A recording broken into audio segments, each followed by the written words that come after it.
Assalamu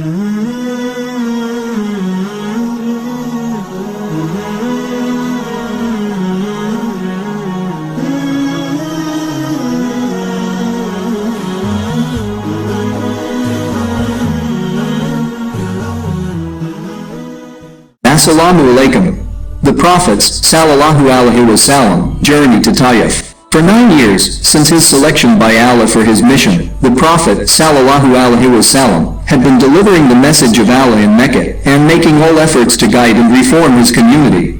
Excepting a few persons, who had either embraced Islam or who helped him though not accepting his creed, all the rest in Mecca left no stone unturned in persecuting and deriding him and his followers. His uncle Abu Talib was one of those good-hearted people who helped him, in spite of his not entering into the fold of Islam. The following year, on the death of Abu Talib, the Quraysh got a free hand, and therefore accelerated their sinister pursuits without check and hindrance. At Taif, the second biggest town of Hijaz, there lived Banu Thaqif, a clan strong in number. The Prophet, Sallellaahu Alayhiwa, left for Taif with the hope of winning them over to Islam, thus giving quarter to Muslims from the persecution of the Quraysh, and also establishing a base for the future propagation of Islam. On reaching Taif, he visited the 3 chieftains of the clan separately, and placed before each of them the message of Allah, and called upon them to stand by his Prophet's, Sallellaahu Alayhiwa, side. Instead of accepting his message, they refused even to listen to him and, notwithstanding the proverbial Arab hospitality, each of them treated him most contemptuously and rudely. They plainly told him that they did not like his stay in their town. The Prophet, Sallellaahu Alayhiwa, had expected a civil, even a cordial treatment and due courtesy in speech from them, as they were the heads of the clan. But one of them sneered, "Hey, Allah has made you a prophet."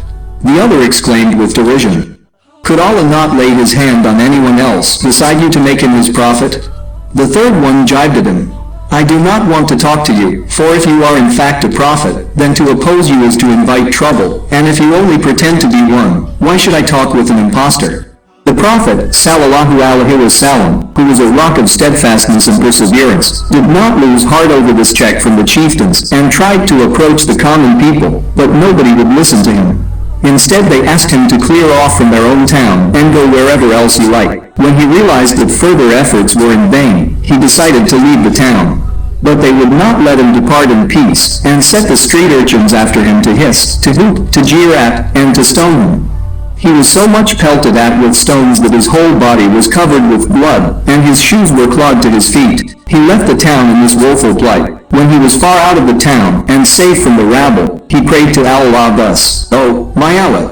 To thee I complain of the feebleness of my strength, of my lack of resources and my being unimportant in the eyes of people. Oh, most merciful of all those capable of showing mercy, thou art the Lord of the weak, and thou art my own Lord. To whom art thou to entrust me? To an unsympathetic foe who would sullenly frown at me, or to an alien to whom thou hast given control over my affairs? Not in the least do I care for anything except that I may have thy protection for myself.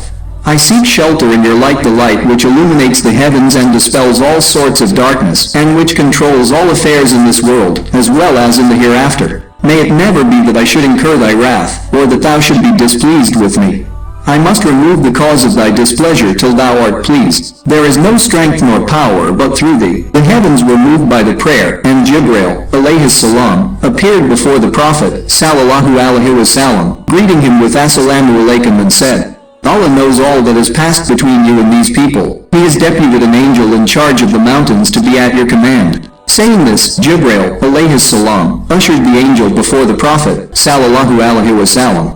The angel greeted the Prophet, Sallellaahu Alayhiwa, and said, "O Prophet of Allah, I am at your service. If you wish, I can cause the mountains overlooking this town on both sides to collide with each other, so that all the people therein will be crushed to death, or you may suggest any other punishment for them." The merciful and noble Prophet, Sallellaahu Alayhiwa, said, "Even if these people do not accept Islam, I do hope from Allah that there will be persons from among their progeny who would worship Allah and serve his cause." Behold the conduct of our noble Prophet, Sallellaahu Alayhiwa, whom we profess to follow. We get so much irritated over a little trouble or a mere abuse from somebody that we keep on torturing and taking our revenge throughout our lives in every possible manner. Does it become people who claim to follow the magnanimous Prophet, Sallellaahu Alayhiwa? Look, even after so much suffering at the hands of the Taif mob, he neither curses them, nor does he work for any revenge, even when he has the full opportunity to do so. Thanks for watching. For more stories of Sahaba and other Islamic stories, please subscribe our channel. We will come with the new video. Allah Hafiz.